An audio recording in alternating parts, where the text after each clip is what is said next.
हर रोज जब मैं बाहर निकलता हूं तो मुझे कार के हादसे नजर आते हैं, मगर मैं कभी किसी की मदद करने नहीं भागता। इसके बजाय मैं सीधा सड़क के बीचों बीच दौड़ता हूं ताकि कील निकाल सकूं। देखो, मैं एक ऑटो रिपेयर शॉप चलाता हूं इस सुनसान देही सड़क पर, और ये कील जो सड़क पर पड़े होते हैं मैंने ही रात के अंधेरे में वहां बिछाए होते हैं।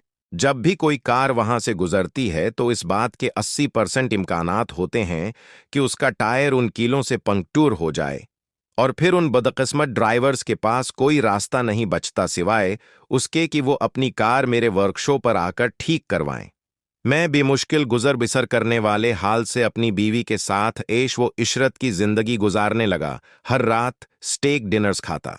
लेकिन जैसे जैसे कारोबार बढ़ता गया, मैं और ज्यादा लालची होता गया। हता कि जब मेरे अपने फादर इन लॉ को मरम्मत की जरूरत पड़ी तो मैंने उससे भी हर पैसा नचोड़ लिया।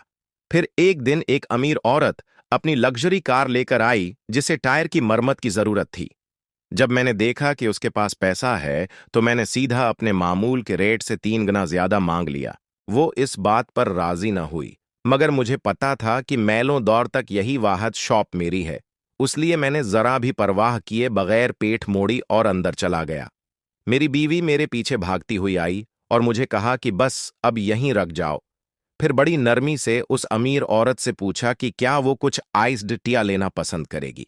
मेरी बीवी ने जब इस अंदाज में बात की तो मैं मजीद जिद न कर सका, उसलिए मैंने दोगने दाम पर ही मान लिया। जब मैं कार की मरम्मत कर रहा था तो वो अमीर औरत मेरी बीवी के पास आकर बैठ गई ताकि थोड़ा आराम कर सके। मेरी बीवी चुपके चुपके उसकी तरफ देखती रही। उसका बेदाग चेहरा, वो डिजाइनर बैग जो उसने पहले कभी नहीं देखा था, और देखते ही रह गई। उसकी आंखों में साफ साफ हसद झलक रहा था।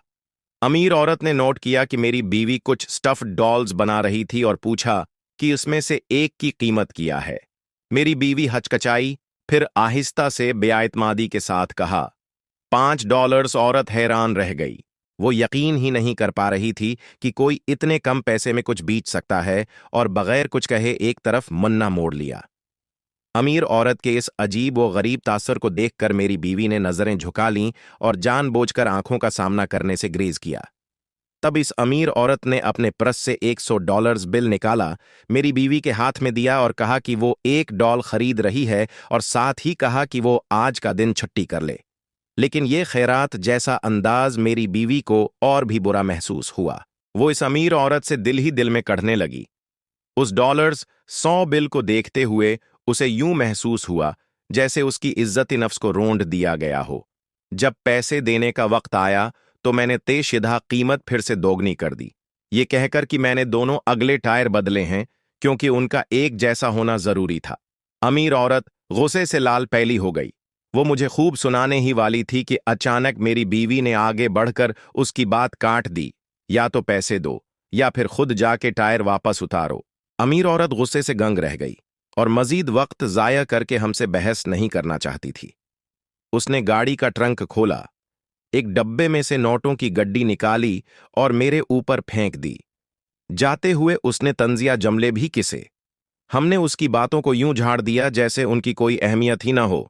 हमारी अमीरों के खिलाफ जलन खुलकर सामने आ गई, लेकिन हमें यह नहीं पता था कि ये अमीर औरत हमारी जिंदगी हमेशा के लिए बदलने वाली है। चंद दिन बाद उस अमीर औरत की बेटी लापता हो गई। पुलिस तफ्तीश के लिए उसके घर पर छा गई। साफ जाहिर था कि वो कोई बहुत अहम शख्सियत थी। साउथ कोरिया में अमीर बच्चों के अगवा के वाकयात अक्सर पेश आते हैं। पुलिस ने उससे पूछा कि क्या हाल ही में उसका किसी से झगड़ा हुआ था। अमीर औरत अपनी दौलत के बावजूद खामोश तबीयत की मालिक थी, और गौर करने पर उसे याद आया कि उसका बस हमारे से ही झगड़ा हुआ था उस दिन रिपेयर शॉप पर। उसी रात जब मैं और मेरी बीवी सड़क पर कील बिछाने की तैयारी कर रहे थे तो अचानक पुलिस ने हमें घेर लिया और मुझे गिरफ्तार करके ले गई। तफ्तीशी कमरे में मुझे लगा कि शायद उन्हें हमारा कैल वाला धिंदा पता चल गया है। मैं कांप रहा था, जैसे पत्तों की तरह लर्ज रहा हूं, और दिमाग खौफ से सुन हो गया था। जैसे ही मैं सब कुछ सच बताने ही वाला था, तफ्तीशी अफसर ने जोर से मेज पर उस अमीर औरत की बेटी की तस्वीर पटक दी। तब मुझे एहसास हुआ कि उन्होंने गलत आदमी को पकड़ लिया है। फिर भी उन्होंने मुझे 2 दिन तक हिरासत में रखा और सबूत ढूंढने के लिए मेरा घर उलट पलट करके रख दिया। आखिरकार उन्होंने मुझे छोड़ दिया। न सबूत था न कैस। लेकिन उस सारे हंगामे के बाद मैं मुसलसल इस खौफ में जीने लगा कि कहीं कोई उन कीलों के बारे में पता न लगा ले। इतना खौफजदा था कि रातों को सो नहीं पाता था। आपकी स्पोर्ट महज एक नंबर नहीं, ये वो वजह है जिससे ये कहानियां जिंदा रहती हैं। सब्सक्राइब करें और हमारे खानदान का हिस्सा बने।